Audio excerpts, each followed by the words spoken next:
Hi అండి, welcomes to నజ్మాస్ kitchen. ఈరోజు మా మర్దల్ స్టైల్లో నెల్లూరు చేపల పులుసు చేసుకుందామండి.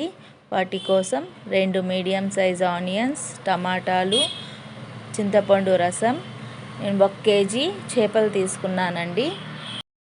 ఆనియన్స్ని రఫ్గా కట్ చేసుకొని మిక్సీలో వేసి పల్స్ మోడ్లో కచ్చా పచ్చాగా గ్రైండ్ చేసుకోవాలండి.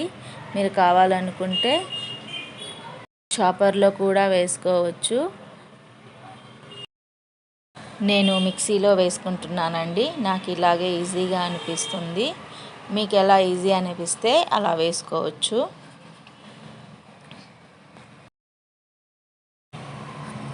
చూడండి, ఇలా కచ్చా పచ్చాగా గ్రైండ్ చేసి పక్కన పెట్టుకుందాం.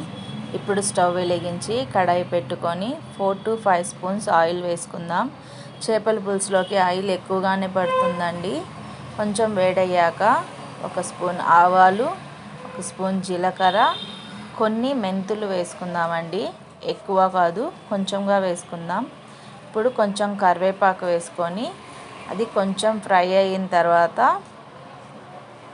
మనం ముందుగా గ్రైండ్ చేసి పెట్టుకున్న ఆనియన్స్ వేసుకుందామండి.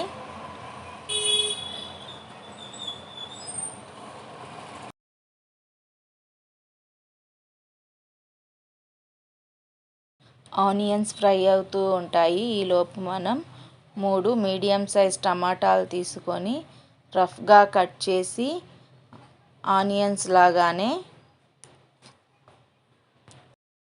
కచ్చా పక్కాగా మిక్సీ వేసి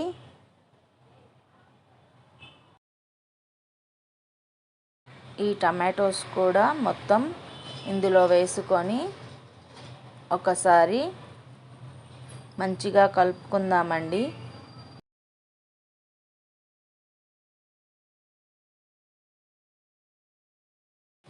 కొంచెం ఫ్రై అయిన తర్వాత 1 స్పూన్ పసుపు,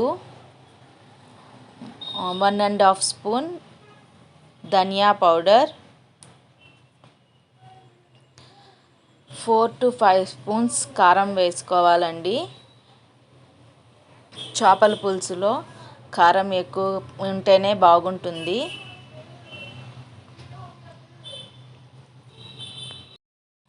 టేస్ట్కి సరిపడా ఉప్పు వేసుకొని నేను ముందుగానే తీసి పెట్టుకున్న చింతపండు రసం వేస్తున్నానండి.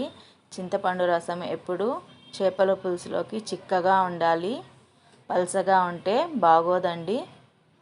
గ్రేవీ పల్చగా ఉంటుంది. ఒకసారి కలుపుకొని కొంచెం అల్లం వెల్లుల్లి పేస్ట్ వేసుకుందాం. అదంతా ఒకసారి కలుపుకున్న తర్వాత ఒక 15 మినిట్స్ మంచిగా ఉడికిద్దామండి. చూడండి, ఇలా ఉడికిన తర్వాత కొంచెం కరివేపాకు వేసి చేప ముక్కలు వేసుకుందామండి. చేపల కూరలోకి మామిడికాయ వేసుకుంటే చాలా బాగుంటుందండి. నాకు దొరకలేదు, అందువల్ల నేను వేయలేదు. మీకు దొరికితే ఖచ్చితంగా వేసుకోండి. టేస్ట్ చాలా బాగుంటుంది. చూడండి, చేపలు వేసిన తర్వాత ఇలా కలుపుకోవాలి. ఇలా ఒకసారి కలుపుకొని పెట్టేద్దాము. ఇప్పుడు ఇందులో గరిట పెట్టి తిప్పకూడదండి. చేపల పులుసులో ఎప్పుడు కూడా చేపలు విరిగిపోతాయి. లాస్ట్లో కొంచెం కొత్తిమీర వేసి, సీక్రెట్ ఇంగ్రీడియంట్ అండి ఇది, జీరా మెంతులు కొంచెం ఫ్రై చేసి పౌడర్ చేసుకొని 1/2 స్పూన్ వేసుకోండి. ఎక్కువ వేయకండి, కూర చేదు వచ్చేస్తుంది. కానీ పౌడర్ వేసుకుంటే చేపల పులుసు మంచి టేస్ట్ వస్తుంది. అంతే అండి, టేస్టీగా నెల్లూరు చేపల పులుసు రెడీ అయిపోయింది. చేపల పులుసు రేపటికి ఇంకా బాగా టేస్ట్ వస్తుందండి. ఈ ప్రాసెస్లో ఒకసారి ట్రై చేసి చూడండి, మీకు బాగా నచ్చుతుంది. మన ఛానల్ ఫస్ట్ టైం చూస్తున్న వారు ఎవరైనా ఉంటే ఛానల్ సబ్స్క్రైబ్ చేయండి, లైక్ చేయండి అండ్ షేర్ చేయండి.